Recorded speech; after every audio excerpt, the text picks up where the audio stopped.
This is Hillbilly with Rockstars Lead Radio. I'm talking to the band Chakras. How y'all doing tonight? Good. Great. Awesome. Just rock. Awesome. So, can you all introduce yourselves individually real fast and what you do in the band?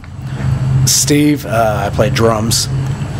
Patrice, electric cello and keyboards. Patrice also does backup vocals. I'm Andrea. I do vocals and lyrics. MB, I play bass. And she's a backup vocalist too. All right, cool. Aren't you? Jeff Connor, guitar. So, Jeff does backups as well. vocals too. At some point. At some point. So, where y'all based from? Cincinnati. Cincinnati. So, how long have y'all been a band? 6 years. 6 years from me and Andrea. Yeah, and then probably 5 with Treese and Jeff. Yeah, it's kind of weird because the band's gone through a bunch of iterations and it's just recently that it's solidified. So Chakras V3, which is what we call it, is a year and a half old. And then Chakras V2 is probably 5 years old. Yeah. And we don't talk about Chakras V1. Yeah. All right. Not really. That's when you and I started, Steve. That was like the dark ages. 6 years ago part. Yeah. Yeah. So, how like y'all meet and form Chakras anyway? I was actually in a not so good band, and I almost quit. Just from the experience of it all, I just almost quit singing. And then at the last minute, I thought, I don't want to quit yet. So I put out basically auditions for a drummer and a guitar player, and I found Steve. And we did find a guitar player in that round. Player, yeah. However, we That was moved V1. forward. Yeah. Right. Yeah. So Steve and I met, and then we kind of grounded it, I guess you could say. And then Patrice, I always had wanted to play in a band with Patrice, but she was always too busy.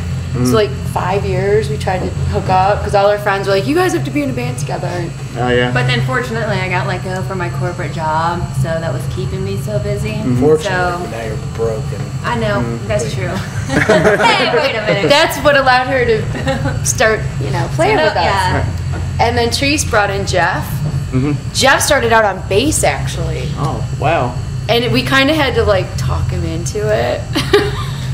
I was a hired gun that then got conned into, why don't you join the band? And then I realized once I joined the band, I wasn't going to get paid anymore. But it was too late because I'd already agreed. Yeah. You got paid at one point? Yeah. Yes, he did. Wait. Yes, he did. But anyway, no, so obviously it has evolved, and Jeff's now the guitar player and key songwriter and be on bass, and Right. so we're finally where we need to be. Right. So, Chakras, that's just one of those names that intrigued me when I heard it. Where did y'all come up with the name? It was just kind of, I don't know, it was, Andrea's a hippie. Yeah. That's where we came up with the name. I'm hippie. And, Technically it's a Hindu term. it is. Oh, yeah. It has a lot to do with Yoga. enlightenment and Power centers. yoga's part of that. Yeah, You have exactly. 7 chakras in your body, and when all of them are connected, you achieve Kundalini, which is like, you're rocking when all 7 chakras connect. And then when this talk starts, that's when Steve and I always threaten to quit the band. Right. And then I bring my flute out, and then Wait a Jeff's like, minute, I'm out of somebody- here. sorry. What? Somebody downstairs said that we should include flute and violin. Oh, wow. Yeah. That's Somebody said that. Yeah, somebody said somebody that. has also said that we should incorporate metalcore vocals. So we're not listening to somebody. I think I need cowbell. Yeah. More cowbell. But Chakras, yeah, it was just kind of like how, I guess you think of the band members of being the kind of those centers in your body and how everything connects to make our sound. Cool. Now, did y'all ever, like growing up, did y'all ever picture yourself like being a part of a rock band? Oh, God, yeah. Oh, yeah. Of course. I've been, Yeah, I've been I in mean, a rock band since always? I was 14. Yeah. Oh, really? So like 5 years ago, I started playing when I was like 11, Yeah. so at that point I was pretty sure that Eddie Van Halen was going to quit Van Halen and I was going to take over at 14. It didn't work out that way though. David Lee Roth quit and it just wasn't a good scene. So, what made y'all decide to have like a cello, playing in a rock band? I think it was. Oh, I'm sorry, Trees. I mean, I think it was just like purely like our friends that actually introduced us. Just always were like, you guys have to play together, and obviously with Treese playing the cello. It was Right. always intriguing to have like a string instrument kind of merged in with a rock sound. Right. So how long have you been playing cello anyway? I mean, I started when I was in 4th grade, when it was the instruments were being introduced to all the kids. So everybody else was choosing violins and the other instruments, and I'm like, well, I don't want what everybody else is playing. I want the cello. So I played throughout high school, and maybe took off about a few years after high school. And then actually Jeff, we were playing in a couple bands before Chakras about 10 years ago. And then we also incorporated cello into that, like in the later years of, they were called Spiff. So. Oh, cool. Now, y'all are actually sisters, so does that make it easier being in a band, like when you tour, go out of town, or does it? Well, we're Scorpio sisters. Yeah, we're not like And blood soul sisters. sisters. Oh, you guys. But we're Scorpio sisters, Oh, yeah. Scorpio sisters. So so people thought we were like sisters? Yeah, I thought y'all was like sisters at one time. Because one time, our first time that we played Thompson House, Kurt, the owner, had heard that Mary Beth was my daughter. So, I mean, there's all kinds of crazy Score for rumors. me. So yeah, but we're still sisters. Well, yeah, well, that makes it a little bit easier to have like 3 females in a band anyway, dang it, all together. Yeah, in a rock most band. of the It's time. not easy. Yeah, not easy. I would like Well, to find it's out what your not definition of easy is, No, it and then is we'll not walk through easy. that. No. Well, as far as for the women side of things, Oh, it's easier for us, yeah. Yeah. Yeah, it's for you. awesome. Oh, I feel so blessed. Like it was a happy mistake that we have 3 women in the band, oh yeah, and I'm psyched every day about it. that's cool. Are you guys as psyched as I am? Well, MB's a dude and Steve's a chick, so I kind of think this whole thing doesn't really cross-reference well. But Right. So, what's y'all's songwriting process? Is it a band or is it like an individual? It starts with Jeff. Yes, it all It's- starts there. it's as a band, though. I mean, with the different iterations of the band, there's been different methodology as to how we actually write the songs. The current one is they feed me a lot of beer, and I just keep writing and writing and writing until somebody says, "Okay, stop." Because we have to capture the moment. Which I do all the time. Every practice. Stop. So yeah, and then once I throw an idea out there, it's pretty much everybody goes, is that a yay or nay? And if everybody goes yay, then we work it through and we solidify it. It goes through some pre-production, we record it, we listen back, we decide if we like what we heard, we decide what we want to change, and then once we've got that together, we start really honing in and practicing that. All right, cool. It's super organic, which is really nice. I mean, we're super lucky. It's effortless, really, because Jeff just starts playing an idea and we just kind of follow. Right. And it's awesome, Right. you know? Now, as a singer, most singers write their lyrics, whatever. Do you? Yeah, but I start out, as these guys know, I start out with more of a sound. So I have to get like the intonation, and I kind of then get the melody line, and then the lyrics follow after. So I kind of get the melody and the tone in my head, and then I fill it in with words, if that really? makes sense. Right. Yeah. So, do they come from like past experiences or like dreams or creative writing? A lot of past experiences. Some are kind of like things that we are going through as people, you know, in the band that maybe we've talked about, and maybe if the song feels a certain way as well. So I don't know. I think lyrically I get a lot of different inspirations from everywhere. I thought, just to call back to that, it was really funny because Andrea and I were driving in the car. I'm like, so what is Cherish to Perish about? And she's like, your divorce. I'm like, oh, okay, thank you. So, is there a song that you all have that maybe has special meaning to you or feel closer than others? Any other song? I like Cherish Parish Oh, yeah. and Itch. Oh yeah. What about y'all? What about y'all? Gosh, I love 999. Well, to me personally, Never Said, which is a new one. Well, it's new. We haven't recorded it yet on an album. It was about my brother when he passed away young. So, kind of about just all the things that we never said because he was kind of mentally ill. And will I ever see him again? Right. So, but I love singing that. I love just being on stage and closing my eyes and singing it. Yeah. So what about y'all? Do y'all like any special My song? favorite song to play is Yeah. 999. Yeah, that's Just because it kicks ass. Awesome. For me, honestly, I'm just kind of jazzed about what's been coming out lately. I mean, we have, 3 to 4 songs that we're actually ready to play live, because Swamp Song will be ready soon. Yes. And then we have another like 6 or 7 that are in the pipe. And honestly, just the fact we've really honed in and become a family and really started to intercommunicate in a way we haven't before in this lineup. And it just makes me excited, the fact that we're still being productive, stuff still coming out. And the fans, every time we put out a brand new tune, they're like, oh my God, that's your new best tune. And I'm like, as long as we're moving forward, and now that we're in a very solid structure, that's what's got me jazzed. And anytime I'm on stage playing something we just wrote, that's when I'm happiest. So what's y'all's musical influences like, and who has affected you the most being an artist? Growing up, I guess, for me, Lars Ulrich, of course, and Dave Lombardo. I used to play metal, punk, stuff like that, and then I kind of came back a little bit off that and started doing more musical, more melodic stuff, I guess. Cool. What you? Well, I don't know if they'd be my influence, but Dream Theater is my all-time favorite band. We're shocked. Hey now. imagine that. But just the whole dynamic. I mean, even though we're not like progressive and play 20-minute songs like them, I think we're still, I would like to bring that dynamic like that they bring to their music. Right. So I think that's what we do. Oh, cool.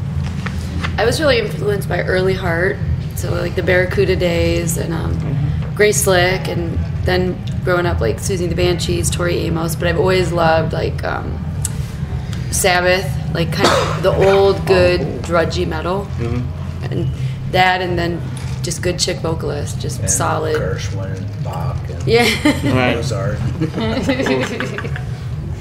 I don't know that I can really name any names, because I'm kind of the kind of bass player who I hear a really cool bass line and I got to go learn it. Or I want to learn it, or I listen to it a lot and I can sing the whole bass line. So it doesn't really matter who's playing it, as long as it's cool. And generally has to be kind of on the heavy side. So, but I don't. Influences are so across the board that we don't have 3 hours for me to list.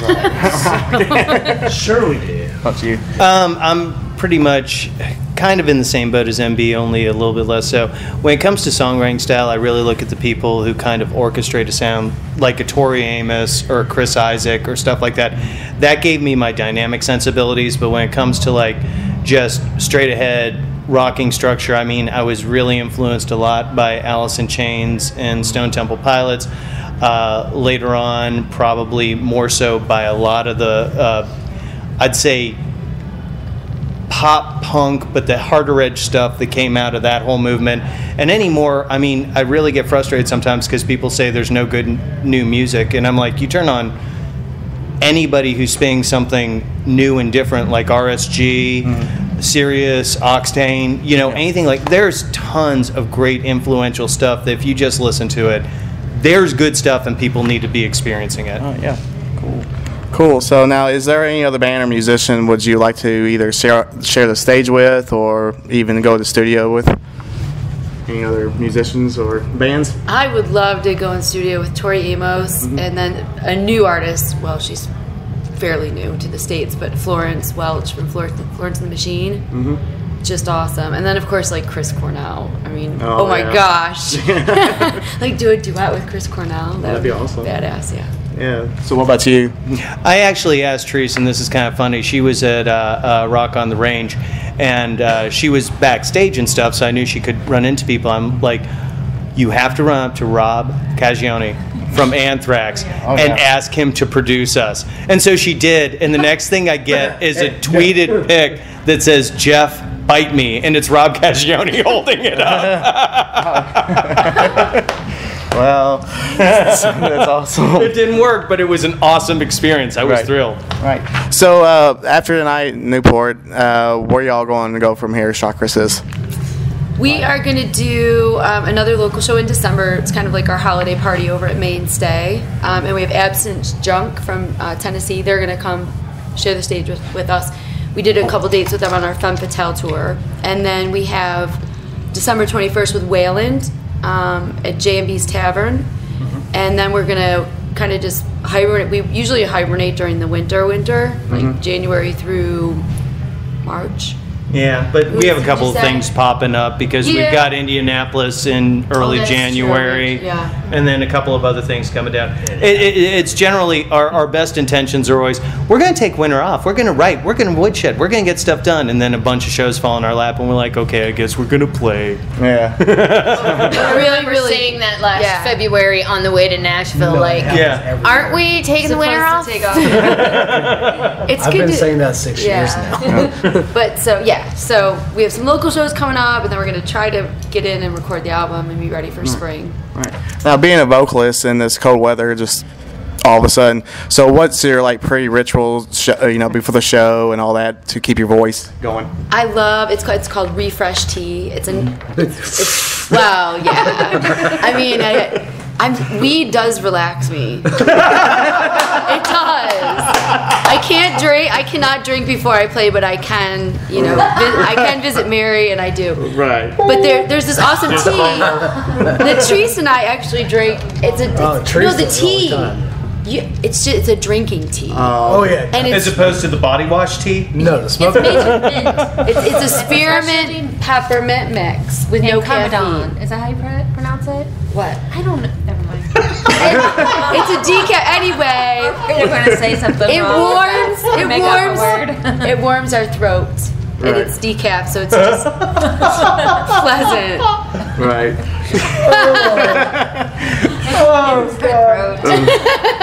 This is going south so quickly. We have to prepare our throat.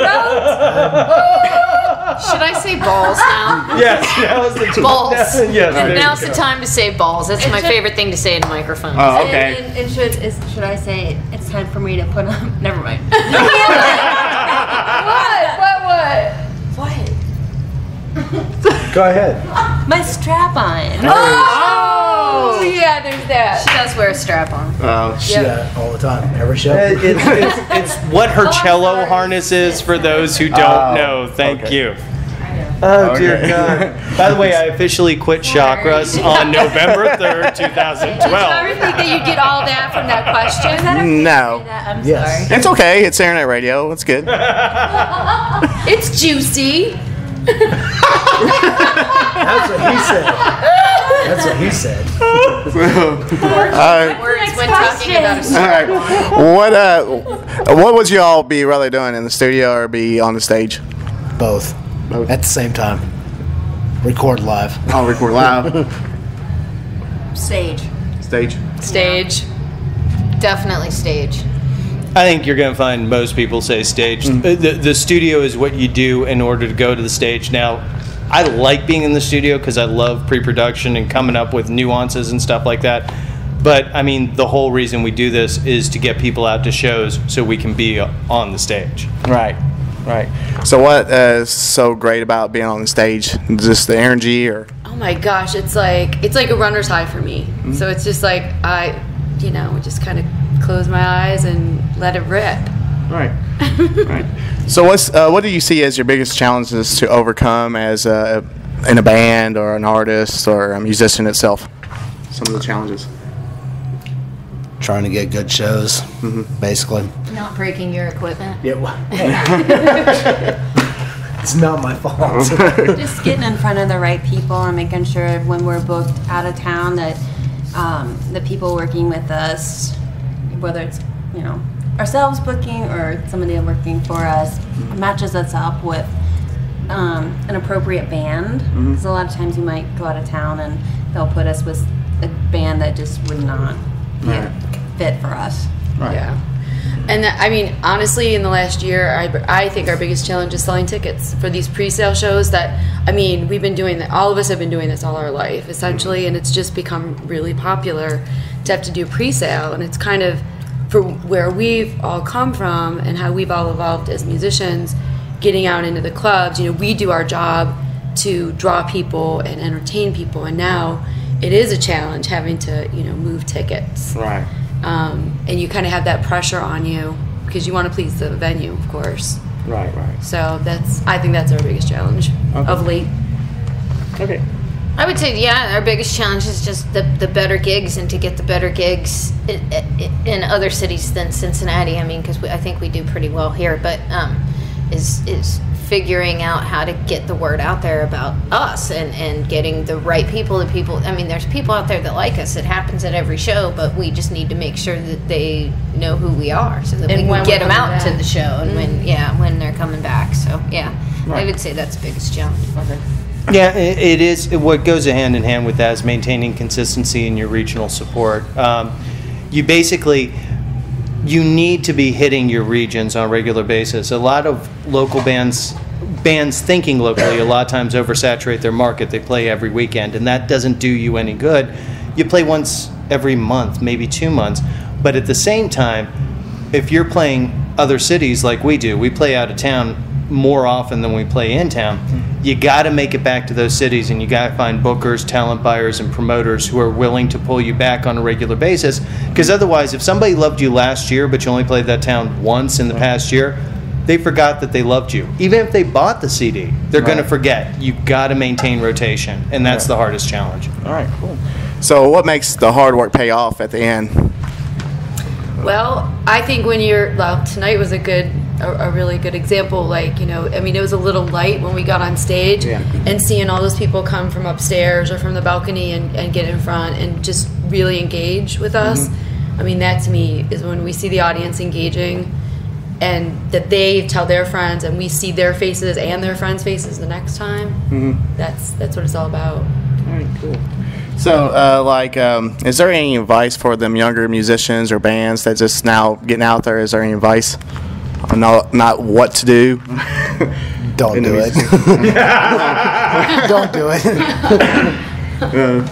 I think it's to always be humble.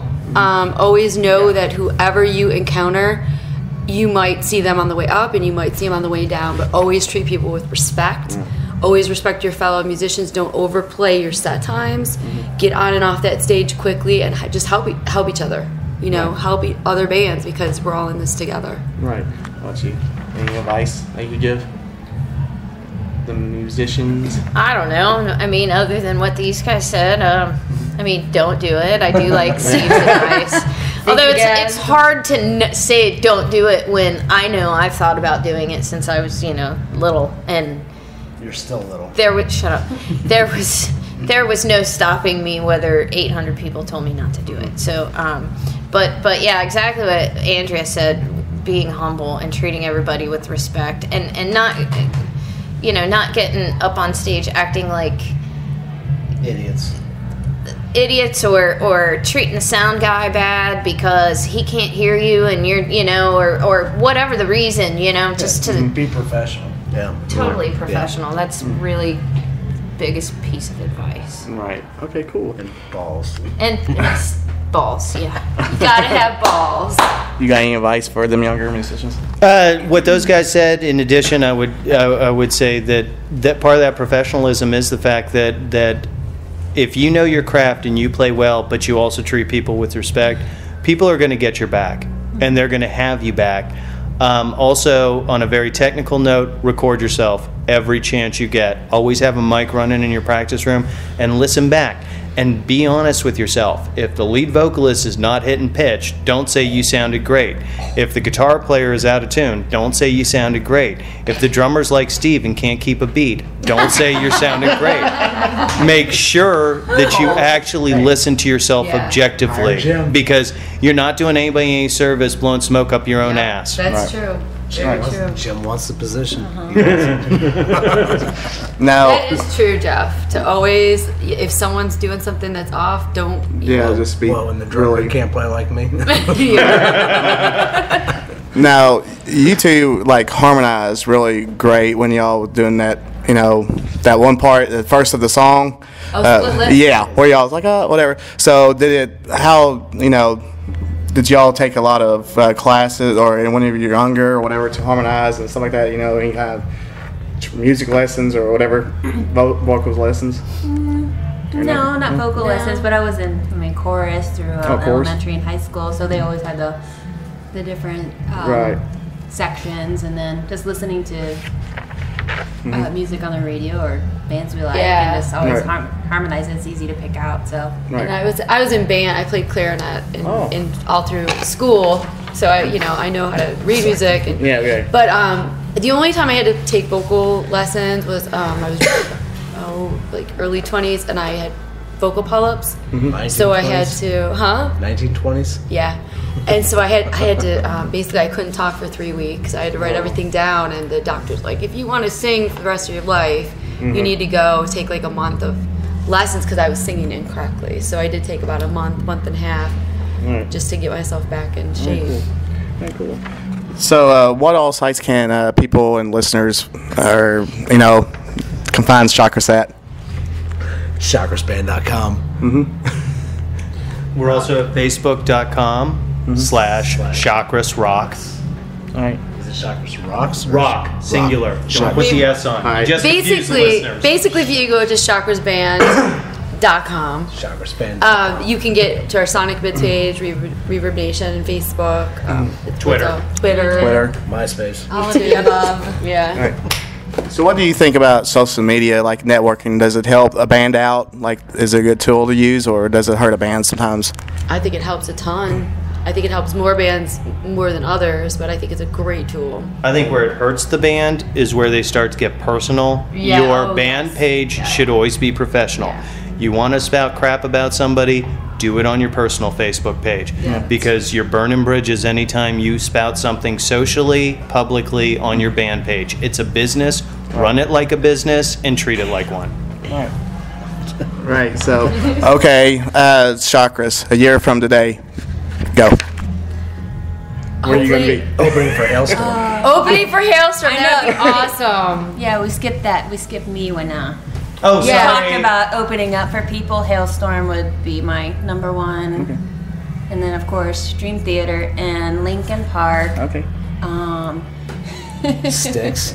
Not Six. I'll take Six any day. We opened for Ted Nugent Yeah, Yeah. Queensryche. and Queensryche, so Yeah. And Tantric. And Tantric. Yeah. So, how was that to be sharing the stage with them bands? It was awesome. It was so awesome. Oh, the Nugent show was. It was. Yeah. There were 10,000 people. So Oh, wow. that was like a dream come true. That show. Yeah. Oh, was it? It was in my hometown too, so it was really. Whoa. Yeah, the 10,000 people were there to see Andrea, not Ted. No, but it was my hometown, which was Right. it just was awesome. All right. It was awesome. no, Queensryche. I've been a fan of them forever. So Really? I was like, oh my god, seriously? So Right. that leads me to believe it's not impossible for Right. any of those Right. other A bands. year from now, hopefully, Maybe 10 years, but I don't know. hopefully we'll have the same luck. You know, when the next album comes out, that we'll get on some really good shows like that Right. again. Right. Well, I did see like Eve to Adam and Hailstorm is on tour right now, so yeah, hopefully they'll be coming around here, so that'd be awesome too. Oh yeah. Yeah. Oh yeah. So, all right. Before I let you go, I just want to say thank you so much for taking your time out and talking to me. I got one more question. I'll let you go. What does music mean to you? Life. Like, I was gonna say the same thing. Pretty much life and dreams and life, blood. I think of freedom. Like when I'm on stage, I feel really free. Definitely wouldn't be anywhere without music. That's kind of what keeps me together. right. Annoying stupidity that I wish I could take back out of my life and become an accountant. No. Shut up! Wait, I'm not an accountant, but somebody. I am an accountant. That was a cut. That's my other life. My other life, I'm an accountant. But if it wasn't for playing music, I wouldn't be able to do the accounting job. I'd end up killing somebody. Yeah. Probably. Well, she did last night. Shh, damn it! Wasn't supposed to tell that.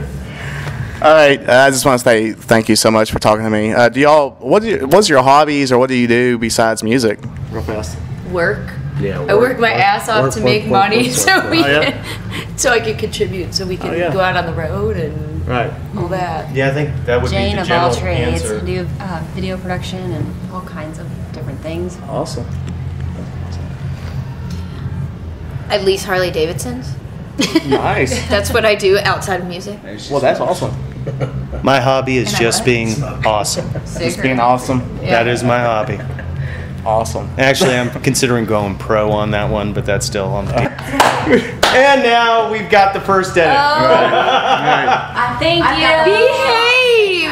Thanks. Anyway, Thank you so much wow. for your support. Thank you, Rockstars. Oh, Blue. yes. Speaking of social media, thank you so much for always. You're the man. Hellbilly rocks, RSG rocks, Yes. and everybody keep listening because it's people like these that are actually opening the doors for new musicians. All right. Well, thank you so much for that compliment. I really you. appreciate it. Thank you so much. All right. Thank you.